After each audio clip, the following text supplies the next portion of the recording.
చెప్పింది.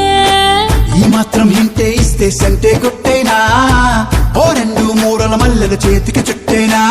ఈ అల్లరి గాలేమో అల్లుకు పొమ్మందే, మాటలతోటి కాలక్షేపం మానేమంటుంది. అబ్బబ్బా కబడ్డీ కబడ్డీ అంటూ కూతకు వచ్చేనా.